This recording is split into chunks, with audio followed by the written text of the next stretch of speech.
Hello, great people. Welcome back to Global Happenings today. We're so excited to have you again. One of the renowned clergymen in the country has spoken about Nnamdi Kanu and Sunday Igboho, who are the two major agitators in Nigeria. Don't forget that Sunday Igboho is in faraway prison, and up till today, we can't be so certain that he's going to be out from there. Nnamdi Kanu, the same thing. Now, this clergyman has taken out to talk about the issues of self-determination and what the federal government should do so that we can stem it. Now, we're going to be looking at the perspective he's coming from because he has said a lot of things about Nnamdi Kanu and also Sunday Adeyemo. But before we give you full details of the news, we'd like to encourage you to please subscribe to our channel by clicking on the red subscribe button and also on the bell icon so that you can get notification anytime we publish our videos. Renowned Cleric and the founder of Trinity House, a non-denominational center, Christian center, Pastor Itwa Ihodalo, has advised the Muhammadu Buhari-led federal government to settle its differences with the popular agitators Nnamdi Kanu and Chief Sunday Adeyemo, aka Sunday Igbo.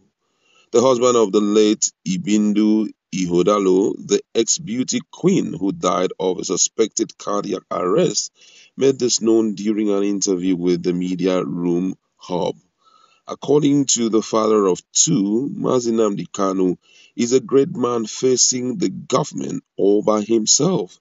The cleric added that the government, on the other hand, should understand that Kanu is their child and call him for a meeting on whether what he wants is fair.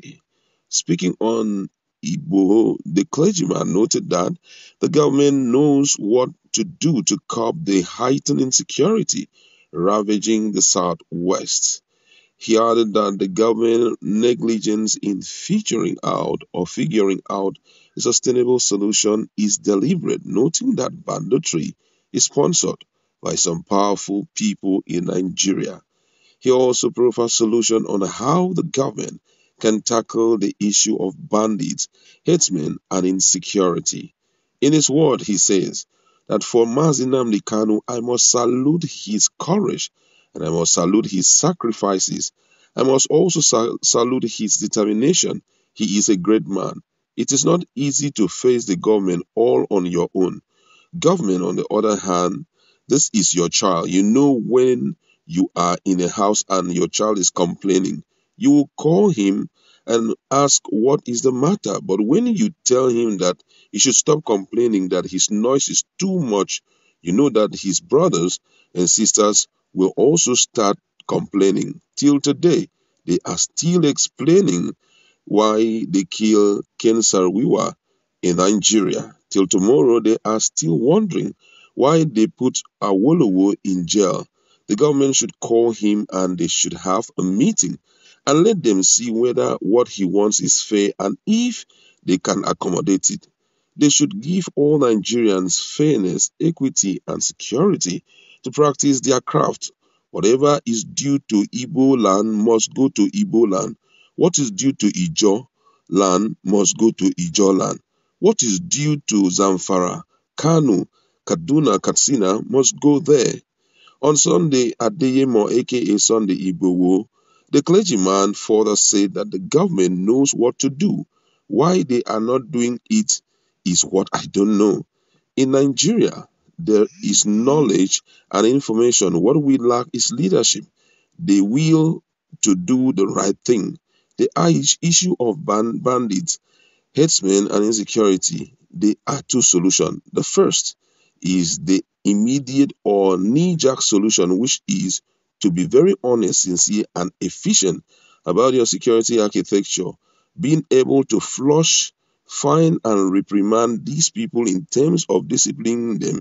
And the second solution is the systematic way, which is no one wants to be a bandit, herdsman, and armed robber. People are pushing into these things by the circumstances they find themselves. If they want banditry to stop, the economy and the standard of living of the people have to be improved. There is also sponsored banditry by some, or I said there is also sponsored banditry by some powerful people in Nigeria. Wow. This is another person from a different, different perspective, or who is viewing the issue of Mazi Nnamdi Kanu and Sunday Igboho from a different perspective. One of the things that an ideal person will do is always to look at the root cause of a particular problem and do all within your power, to bring an end to it. I just saw a news, and that news had to do with the military clamping down on IPOB. And according to the news, they said that the military has been able to bring down um, IPOB members, I think ESN, led by one AGK, and that in the process of them exchanging, gunpowder, that even two police soldiers also were brought down and all of that. Now, one of the things that um, every sane government must try to prevent is making any area of its jurisdiction, or let me say any region, to be a war zone, because it's always very uninteresting. It's one thing that will guarantee no development in such area. And one of the things that you can do to stop it is by ensuring that whenever problems come up, rather than waiting for it to climax and you start fighting it from the top, is for you to look at the root causes. The issue of IPO, Boko Haram, and the rest has come to stay. I don't even know how these things will be solved. But however, I feel that if we come together and possibly set up things like possibly Southeast Development Commission, and also reintegrate them or include them in leadership, to some extent, the issue of insecurity will be reduced to the barest minimum. Some time ago, I think a day or two ago, a particular northern group had to come out and talk about the issue of, the relegation of the Ndibos to the background, that it is not fair. And if we must tame down the issue of insecurity in the southeast, we must also see how we can integrate them back into the system and create more opportunities for youth so that they should stop, hanging out with guns and also causing troubles everywhere. If we want to turn Nigeria to a war zone, it's not going to be a palatable thing. Already, we have been watching how our sons and our daughters have been going down in the military, just in the name of, problems that the government can solve without struggle, without quarrel. You know, I think it is high time the government start listening to some of the advices that some key personality, clergymen, stakeholders, and elder statesmen have been giving about the issue of Mazi Nnamdi Kanu. Call him to a roundtable talk. Let's see how we can settle out of court. Let's see how we can settle politically. And let's also see how, all of these things can stop. All of a sudden, Southeast is now a well-known place for, terror, trouble. If today, what do they call them? UGM is not hitting here. Tomorrow we hear another group have done this. Sit at home is ongoing. I mean, the whole place is becoming so interesting, so uninteresting, and so boring. The developmental part of it has been trashed.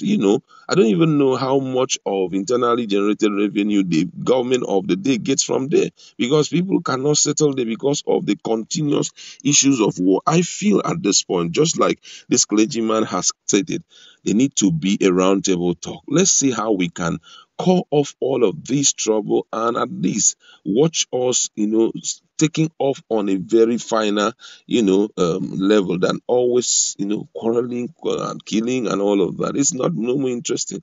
I like to leave it there. Go to our comment section.